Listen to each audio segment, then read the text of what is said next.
a real thing, that there is this shadow government out there actively plotting to sabotage him? Look, the president finds some of those actions very disturbing, and he thinks that we need to make sure if there is an issue that it's looked at. But if there was anything beyond that, I would refer you to the Department of Justice that would look into it. Does he believe the entire Justice Department and its more than 100,000 employees are part of this deep state?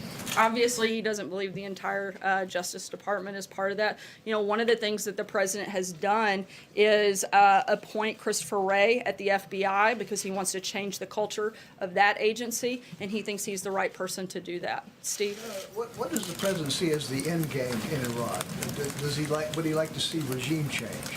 I mean, I think the ultimate end game would be that the citizens and the people of Iran are actually given basic human rights, and he'd certainly like to see them stop being a state sponsor of terror. I think that's something the whole world would like to see. Follow-up, is there a risk of, by encouraging these demonstrators, that there could be a backlash against them from the Iranian government?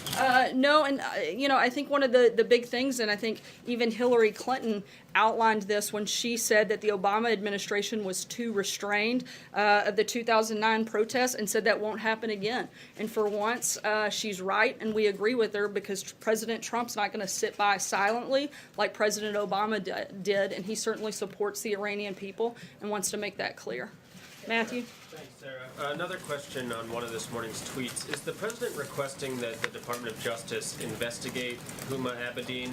And how did he reach his conclusion that she should be in jail, given that she hasn't been indicted or convicted of any crime? Look, obviously, the facts of that case are very disturbing, and I think the president wants to make clear that he doesn't feel that anyone should be above the law. In terms of any investigation, that would be something the Department of Justice would need to decide, and I would refer you to them on whether or not they move forward. Peter? Sarah, can I ask you about another presidential tweet today?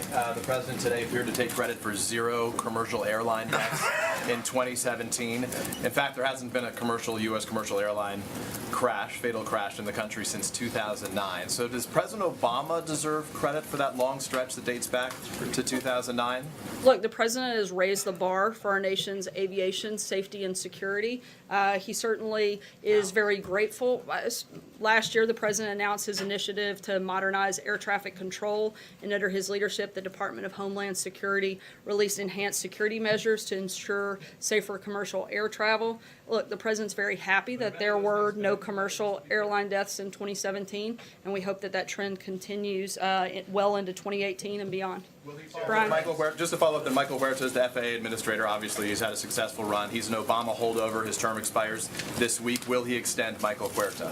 I don't have any personnel announcements on that front. Follow if I can, because you start talking football, so I'll ask you about football. The two teams that are going to be in the national championship game come from the state of Georgia and the state of Alabama, as you know well. Obviously, Alabama just elected a Democratic senator. You said they're right in the heart of Trump country. Does the president see the country as Trump country and the rest of the country? Look, I was certainly making a congratulations to two great football teams in the greatest conference in the country, which I'm sure that most of you will all agree, even those that don't live in one of those lucky states. I'm not going to ask you specifically about, I'm not going to ask you if you work during the holiday, because I think I know what you'll say there, but what I do want to ask you is... There was a holiday? Yeah, right. What I wanted to ask you is, will he give a comprehensive breakdown of what he accomplished during the holiday season? And specifically, he met with Steve Mnuchin, Wilbur Ross, Robert Lighthizer, his trade rep, his commerce secretary, and his treasury secretary. Did you accomplish anything during that break, and could you let the American public know what it was that you accomplished? Obviously, the president's been extremely focused on trade. He talked a lot about it during the campaign, has talked a lot about it since he was sworn in. That's going to continue to be a big priority for the president in making sure that American workers and American companies are at the best end and have better trade deals. He doesn't feel like we have very many of those right now, and wants to make sure that we make every effort to improve all all of the trade deals that we have so that we're benefiting our workers and our companies and our country. And that was certainly a big part of that conversation and will continue to be so. And we'll keep you posted if we have specifics to roll out on that front. Does he plan to hold, he's had one solo press conference in a year. Is there any chance we get him out here to answer some questions from us anytime soon? We'll certainly make sure that you guys are aware if he's going to make an appearance. Look, the president communicates. He's one of the most accessible presidents we've ever had. He gives feedback and answers questions in a variety of different ways. Sometimes it's through a press conference. Sometimes it's chatting with you guys on the way to and from Marine One. It's often through Twitter where he gets to speak directly to the American people and give exact information on what his thoughts and feelings are. The purpose, if I understand correctly, is for you to get information about where the president is, and we do that in a variety of different ways. Hunter? Thank you, Sarah, and Happy New Year. Happy New Year. So in less than a year in office now, President Trump has visited golf courses 91 times. There's confirmation that he's played the game of golf at least 75 times. Sean, back in March, told me that this was different than President Obama's use of golf, which was Obama played far less than President Trump, but Sean said Trump was using the game much differently.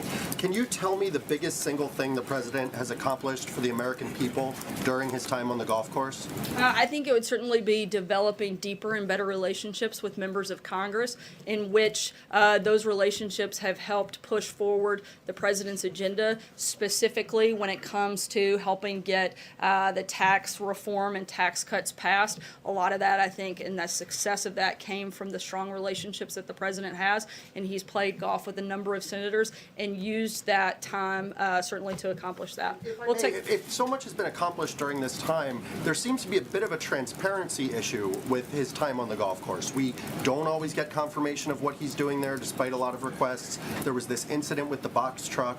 Why does it seem as though the White House is a little has some kind of issue about his time on the course? I think it's the press that has an issue with this time on the course. The president's extremely proud of the accomplishments we had during 2017. I don't think anyone can argue is probably one of the most successful first years in office, passed major legislation, reworked the court system, and got a Supreme Court justice nominated and approved and on the bench in the first year, a booming economy, massive gains against the war on ISIS. I think we've had an extremely successful 2017, and some of that's due to the relationship building that he was able to do there. We'll take one last question. Eamon? Or confirmation? I'm sorry? Is there a reason for no readout or confirmation when he's having these meetings on the course? We provide information when it's pertinent to the day, and we'll continue to do that. Eamon, go ahead. Thank you, Sarah. Earlier, the president tweeted about tax reform, saying companies are giving big bonuses to their workers because of the tax cut bill. Really great. Will the employees of the president's own companies be getting bonuses as a result of the tax cut bill this year? That's a question you have to ask the Trump Organization. The president isn't involved in that, and that's something I would refer you to them. Jordan? Thanks, Sarah. Was the president disappointed that Senator Hatch decided not to seek re-election, and is he committed to campaign for whoever the Republican nominee would be in 2018? Obviously, I don't think we've made a determination in terms of campaigning, but the president certainly has the greatest and deepest amount of respect for Senator Hatch and his over 4 decades of experience in the Senate. He's particularly thankful for the senator's leadership and massive effort that he played and the role that he played in getting the tax cut and reform package passed. And the president certainly praises his service and is very sad to see Senator Hatch leave and knows that he will certainly be missed. Stephen? I want to go back to North Korea for just a second. The president, in one of his tweets this morning, said that sanctions and other pressures are having a big impact on North Korea. But we learned this afternoon that Kim Jong-un is apparently making preparations for another missile launch, either this week or next. There was the rhetoric over the weekend about a nuclear button on his desk. Can you point out how these pressures are having a big impact, as the president says? And I know a lot of people want to know, if we stay on the current course of maximum pressure, are we moving further from war or closer to the brink? Again, the focus here is to continue, like you said, to apply maximum pressure on North Korea, and we want all of the other countries. This is not just a United States threat, this is a global threat, which is why we're calling on everybody to step up and do more, and we're going to continue working with a lot of different leaders in other countries to help do that, and we're going to keep all of our options on the table. As we have said time and time again, our policy on that front hasn't changed. Mike? Just to follow up on that point, if the policy is denuclearization and Kim won't talk to the U.S. about that, how can it be good news, as the president suggested in his tweet, that North Korea wants to talk to South Korea about the Olympics?